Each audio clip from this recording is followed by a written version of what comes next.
नमस्कार दोस्तों, मैं रुपेश दफ्तरी अपने YouTube channel stock market ID में आपका हार्दिक स्वागत करता हूं। दोस्तों, आज है 30 जून 2020, 30 जून। और आज के इस सेशन में, जो कि मैं अभी लाइव रिकॉर्ड कर रहा हूं, 9:45 हो रहे हैं और कुछ ही देर में अपलोड कर दूंगा रिकॉर्ड होने के बाद। इस सेशन में हम प्रिपरेशन करेंगे निफ्टी और बैंक निफ्टी दोनों की। मेरे खुद के पर्सनल क्राइटेरिया निफ्टी और बैंक निफ्टी के बारे में in terms of opening support, resistance, bullish probability और बियरिश प्रोबेबिलिटी दोस्तों। और साथ ही साथ कल का एक रिकैप भी देख लेंगे। और आप जानते हो, कल शाम को मैंने सेशन नहीं किया था और वो मैंने बोला भी था कि मैं ट्यूसडे को करूंगा। मैंने जो संडे को किया था वीकली सेशन, उसमें भी बोला था कि मैं ट्यूसडे को ही करूंगा सीधा सेशन। तो अभी मैं कर रहा हूं। और एक और चीज भी बता दूं, ये ट्यूसडे के बाद नेक्स्ट सेशन मैं थर्सडे शाम को, यानी गुरुवार शाम को या फिर फ्राइडे मॉर्निंग को करने की ट्राई करूंगा। तो बीच में 3 दिन गैप आ जाएगा, ठीक है ना। तो सीधा इसके बाद या तो गुरुवार को शाम को या शुक्रवार को सुबह को करूंगा। तो चलिए अब पहले कल का रिकैप देख लेते हैं। तो देखिए दोस्तों, कल निफ्टी में सपोर्ट 10249 को तोड़ा था मार्केट ने। जैसे ही 249 टूटा तो 10300 अपना रेजिस्टेंस था, 10167 फर्स्ट बियरिश टारगेट था। लेकिन आप जानते हो, ये 10167 तक गाड़ी नहीं आई थी। ये 10300 को बीच में एक बार रिस्पेक्ट दिया था, मेरे ख्याल से 1-1:15 बजे के आसपास, और वहां से फिर से वो 10249 तक नीचे आया था शायद। यहां से 300 पे मेरे ख्याल से 10312 तक का हाई बनाया था और वहां से वापस नीचे आया था 10249 तक। और बाद में 3 बजे के आसपास, मेरे ख्याल से अगर मैं गलत नहीं हुआ तो 3:07 के आसपास इसको उड़ा दिया। 10300 को उड़ा दिया था उसने, यानी कि बुलिशनेस का इंडिकेशन तभी उसने दे दिया था। तो रेजिस्टेंस, वैसे एक बात है दोस्तों, इंट्राडे पॉइंट ऑफ व्यू से जब 3 बजे के बाद कोई रेजिस्टेंस उड़ाता है या सपोर्ट उड़ाता है तो वो इंट्राडे पॉइंट ऑफ व्यू से कोई मतलब नहीं है उसका। आप इंट्राडे पॉइंट ऑफ व्यू से उसका पोजीशन नहीं ले सकते। अगर आप मान लीजिए बाय कर लेते हैं रेजिस्टेंस उड़ाने पे, तो नोइंगली या अननोइंगली जो आपका बाइंग का सपोर्ट है वो सीधा वीकली सपोर्ट बन जाएगा। तो वो बात ध्यान में रखिए। लेकिन हाँ, एक बात जरूर है कि एक बार रेजिस्टेंस उड़े तो अपनी बियरिशनेस को टाटा बाय बाय बोल देना चाहिए, वरना जैसे आज हुआ है वैसा होने के चांसेस बढ़ जाते हैं। हर बार ऐसा ही हो ऐसा जरूरी नहीं है, हर बार ऐसे ही हो ऐसा जरूरी नहीं है, लेकिन ऐसा होने के चांसेस बढ़ जाते हैं। तो कम से कम बियरिशनेस को तो टाटा बाय बाय बोल ही देना चाहिए। या फिर आप अपनी बुलिश पोजीशन को कैरी फॉरवर्ड करते हो तो उस पोजीशन को अपने वीकली क्राइटेरिया के हिसाब से ही कैरी फॉरवर्ड करना बुद्धिमानी होती है, ठीक है ना।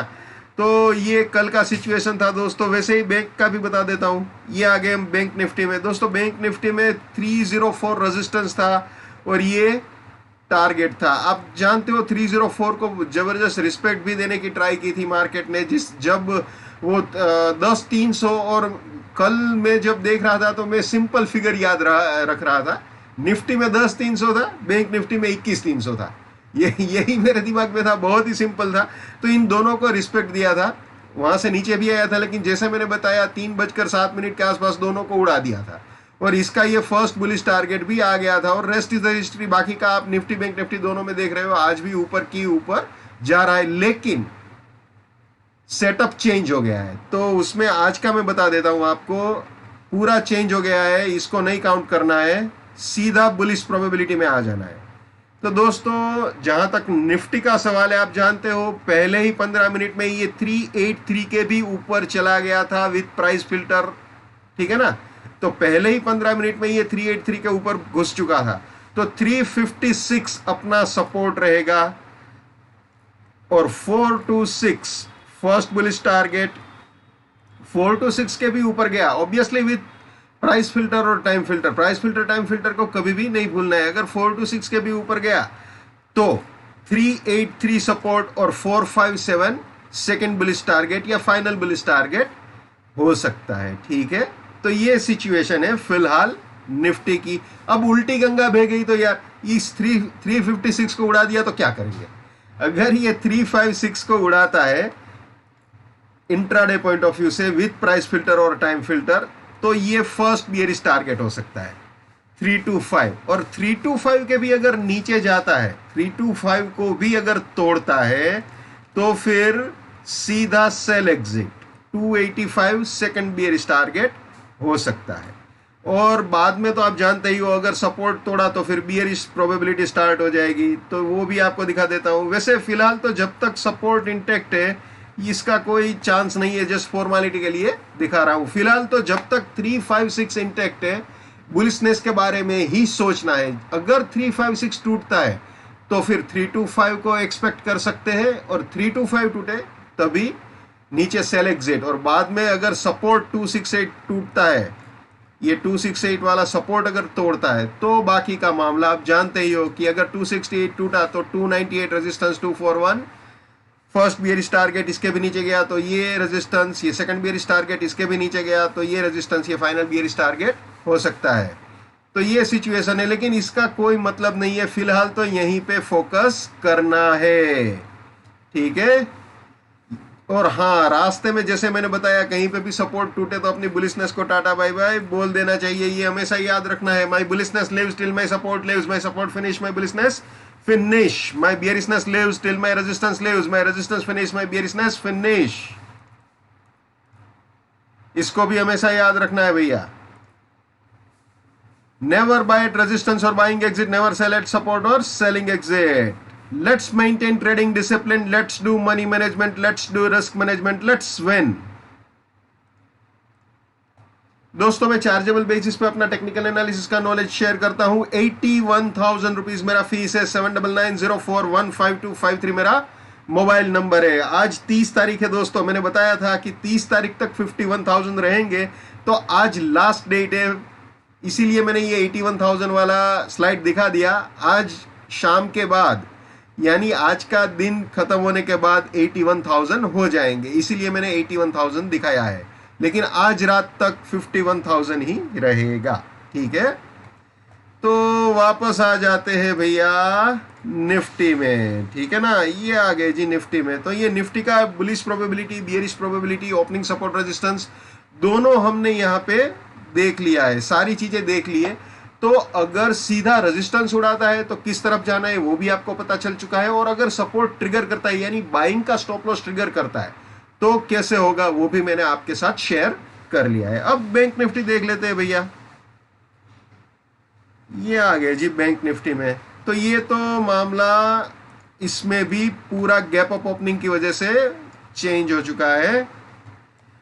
तो दोस्तों यहां पे ये 401 सपोर्ट है, 614 ये रेजिस्टेंस है। इसको उड़ाने की कोशिश की थी लेकिन उड़ा नहीं पाया था। मैं आपको बता दूं अभी क्या हालत है। जो निफ्टी है उसने 10401 का हाई बनाया है, प्रिसाइजली बोलूं तो 10401.05 का हाई है, 10365.35 का लो है, और अभी निफ्टी चल रहा है 10380.40, 10380.381, 10381 के आसपास चल रहा है, 10382। तो अभी 9:53 हो रहे हैं, 9:53, ठीक है, 10383।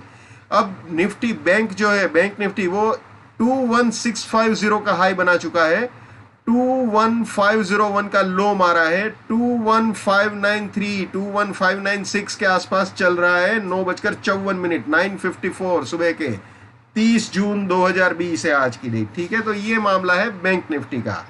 तो अब मैं पहले आपको 1 मिनट कैंडलस्टिक चार्ट में लेके चलता हूं निफ्टी के। ये आ जाते हैं हम चार्ट में, 1 मिनट कैंडलस्टिक चार्ट निफ्टी का। ये आप देख रहे हो 1 मिनट कैंडलस्टिक चार्ट है। यहाँ पे मैंने ये आपको आप देख सकते हो ऊपर गया है 401 तक, लेकिन देखते हैं अब 356 तक नीचे आता है तो बढ़िया रहेगा, और 356 इंटेक्ट रहेगा तो जैसे मैंने बताया ऊपर के बुलिश टारगेट्स आ सकते हैं। और अब बैंक निफ्टी का चार्ट भी देख लेते हैं, लगे हाथों। तो ये बैंक निफ्टी का चार्ट दोस्तों आप यहाँ पे देख सकते हो। यहाँ पे ये रेजिस्टेंस उड़ाने की ट्राई की है इसने, डेफिनेटली ये रेजिस्टेंस उड़ाने की ट्राई की है यहाँ पे, लेकिन टिक नहीं पाया है 15 मिनट। यहाँ पे आप देख सकते हो 1 2 3 4, ये 3 4 भी नहीं बोलेंगे, 1 2 3 3 ही कैंडल हुए हैं। यहाँ पे 1 और 2 2 ही कैंडल हुए। तो इस ब्लू लाइन के ऊपर यानी 614 वाले रेजिस्टेंस की लाइन के ऊपर उसको 15 मिनट रहना पड़ेगा, ठीक है ना, तभी हम मानेंगे कि नहीं उसने तोड़ा है। अगर 21614.65 के ऊपर वो 15 मिनट तक रहता है लगातार तभी उसको टाइम फिल्टर के हिसाब से तोड़ा हुआ मानेंगे, और अगर प्राइस फिल्टर ऐड करते हैं तो 650 के ऊपर उसको जाना चाहिए। तो अगर 650 के ऊपर यानी 21651 के ऊपर का प्राइस लगाता है और 15 मिनट ऊपर रहता है तो हम मानेंगे कि हाँ उसने टाइम फिल्टर प्राइस फिल्टर से उड़ाया, वरना फिर कोई मतलब नहीं रहेगा। तो ये सिचुएशन है बैंक निफ्टी की, आप यहाँ पे देख सकते हो। ठीक है, ये ब्लू लाइन के ऊपर अगर रहता है 15 मिनट तक तो देख सकते हैं। फिर वैसे बुलिश है, उसमें कोई दो राय नहीं है। बेचने के बारे में तो जब तक सपोर्ट इंटेक्ट है, निफ्टी बैंक निफ्टी किसी में नहीं सोचना है। ये बात मैं लाउड एंड क्लियर कर दूं। कल ही उसने रेजिस्टेंस उड़ाया है निफ्टी बैंक निफ्टी दोनों का, तो कल शाम को ही बोल दिया था कि वो बुल है तो बुल है इंट्राडे पॉइंट ऑफ व्यू से। और जब तक सपोर्ट इंटेक्ट रहेगा इंट्राडे पॉइंट ऑफ व्यू से हम निफ्टी और बैंक निफ्टी में बुल ही रहेंगे। हर प्रॉफिट बुकिंग पॉइंट पे प्रॉफिट बुक कर लेना चाहिए, और बाइंग का स्टॉप लॉस ट्रिगर होता है तो बुलिशनेस को टाटा बाय बाय बोल देना चाहिए। ठीक है ना, तो प्रॉफिट बुकिंग पॉइंट पे प्रॉफिट बुक करना बहुत जरूरी है यार, बहुत ही जरूरी है।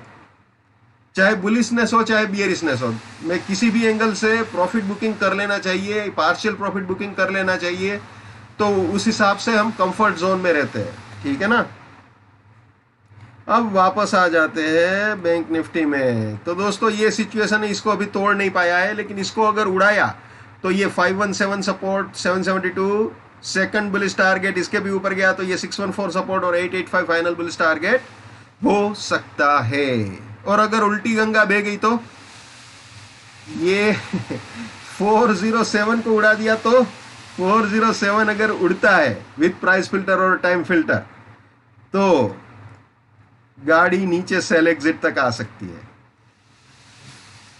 यहां तक गाड़ी आ सकती है। ठीक है, और अगर सपोर्ट उड़ाया तो फिर बियरिश प्रोबेबिलिटी स्टार्ट हो जाएगी।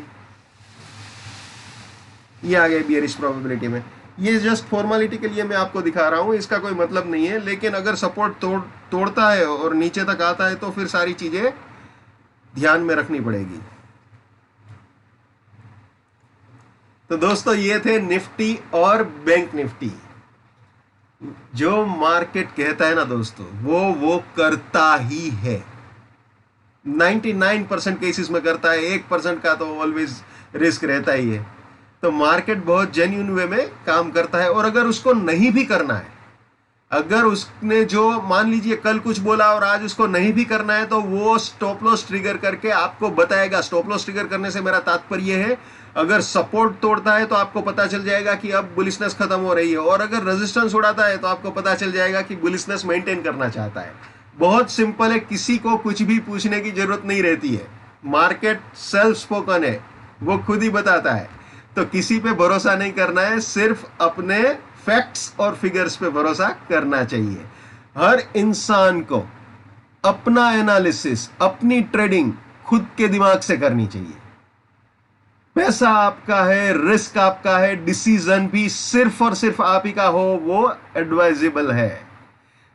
तो मेरा डिसीजन, मेरे सपोर्ट रेजिस्टेंस या मेरा एनालिसिस या मेरा YouTube channel stock market RD आपके लिए कहीं पे भी फायदेमंद साबित हो रहा है, आपका नुकसान होने से बच रहा है, या फिर आपके घर में दो पैसे की बरकत हो रही है, तो वो मेरे लिए बड़े सौभाग्य की बात है।